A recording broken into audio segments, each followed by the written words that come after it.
Hello mga lang guys, i-share ko lang. Ito ay padala ng aking biyanan. Galing ng Marinduque po ito. Ay umuwi po kasi yung kapatid ng aking mister. Kaya nagpadala si nanay o nag-uwi sila ng mga pasalubong sa amin dito sa Batangas, sa Laguna or sa Manila. Kasi andun yung mga kapatid ni mister. Sari-sari, may buko, may nyug, merong saging, merong gabi na gugulayin. O di ba may panggata pa kami. Tahin natin yung masisira agad. This video guys ay... Alam nyo ito, kamansi ang tawag sa amin ito.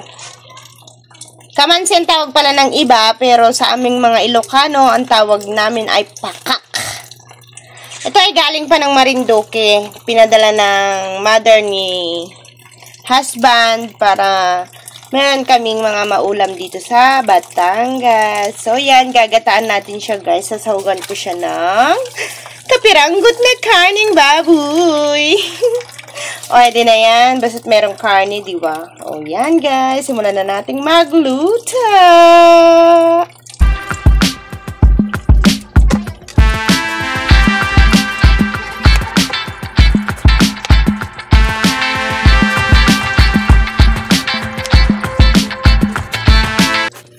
Ang dagta niya, o. Ang dagta. Ayan, madagta. Dinalawa ko na ang lulutuin ko guys kasi bibigyan ko yung aking mga kapatid.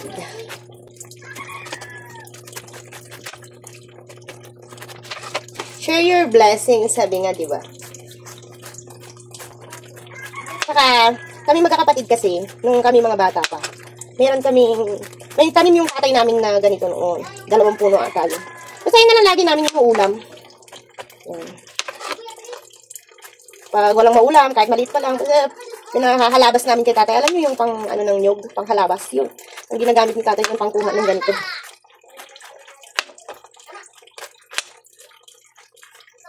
Kaya, pinaka-common din namin ulam ito noon doon sa probinsya.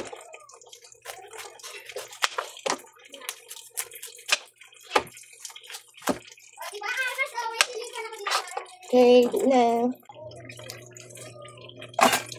Linisin muna natin ang ating pinagbalatan para hindi ihalo sa ating hihiwain. Oh God. Linisin muna natin ang ating kalat. Okay.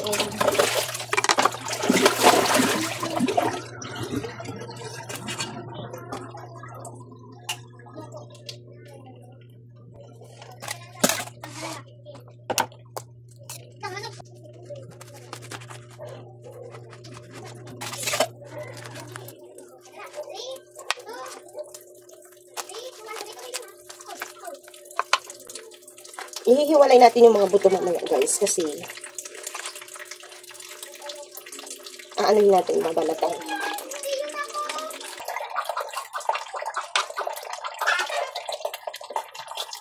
Yan, tinatanggal pa yung ganyan niya buko kung tawagin.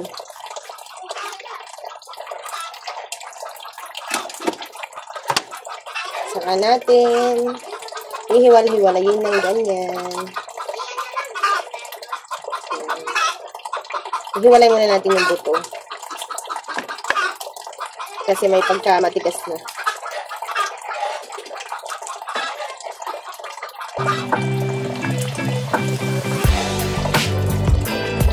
Hihiwalayin lang siya ng ganyan guys. Yan, balik tayo mamaya ha. Pag nahimay ko na.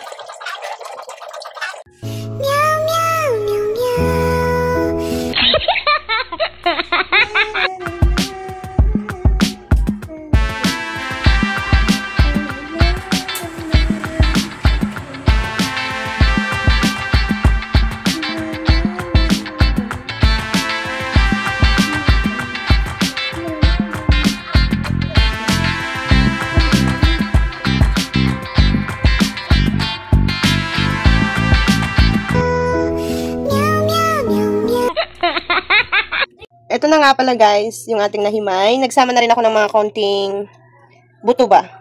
Biniyak ko siya sa gitna tapos ako binalatan. Tinanggal ko yung matigas niyang balat. Katulad nito. Yan. Tinanggal ko to kasi medyo matigas na yung kamansi. So yan na ang natapos natin.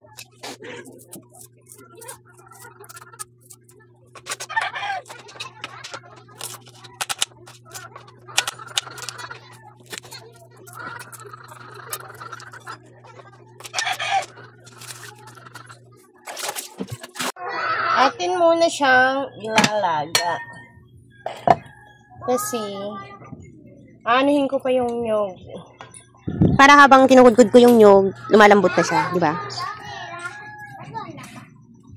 Ilalaga ko muna siya.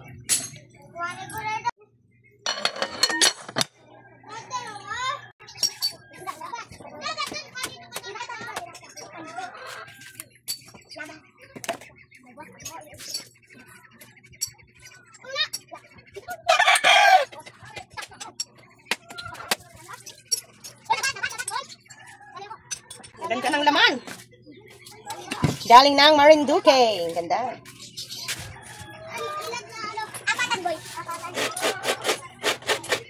Nung araw natin, wala naman yung dikuryenteng kudkuran eh.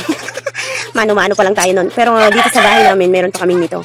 Kasi syempre, mahal din naman magpakayod ng nyug sa may dikuryente. Kaya, nagtsatsaga na lang sa ganyan. So, sanay naman tayo at laking probinsya. 1990s, yung mga 1990s yan. Hello! Yan. O, di ba? Relate kayo niyan. O, na-miss nyo. Wag kayo. Ako meron pa hanggang ngayon. Kaso lang guys, pagkabiyak ko kanina, ang liit naman nung para niya. Sayang, kung malaki-laki lang sana, di kinain ko na. Nung bata kami, natatandaan ko, pag mga para na ganyan, yung may magkokopra, unahan na maguha nung para. Yung maliit-liit pa lang, sobrang tamis nun, di ba? Hindi katulad ng malaki-laki na para ng para na siyang bulak, din na siya masarap kainin. Tapos yung mga brother ko, pag pumunta din ng magtapas o yung magkawit ng nyog, pagdating nila, may dala-dala na silang mga para, di ba? Pasalubong. So, yan nga guys, natapos ko na nga siyang kudkuren. So, atin na siyang pipigaan. Ito na guys, ito yung first gata, ito yung second gata. So, mag-i-start na tayong mag-gisa. Iba ang high-tech ng shilin ko, super kalan yan.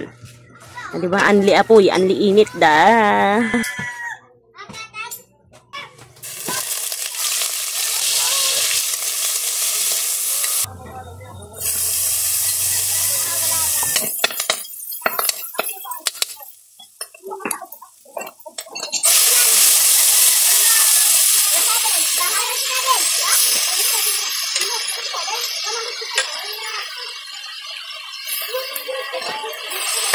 Bango!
Ito na yung pangalawang gata. Ipangluluto ko muna.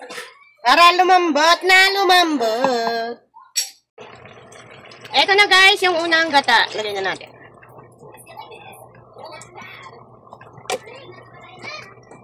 Ang ating ginataang kamansi o ang tawag ay pakak. Yan. Luto na po. Kain na po tayo. Wow!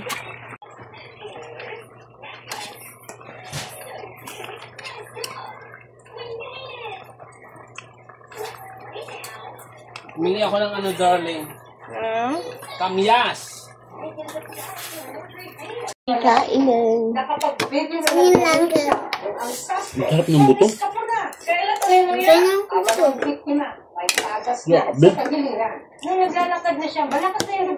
Sando ka nung pa nandun ko. Kung kantina. Binigyan ko kasi sila mga kapatid ko. Sarap!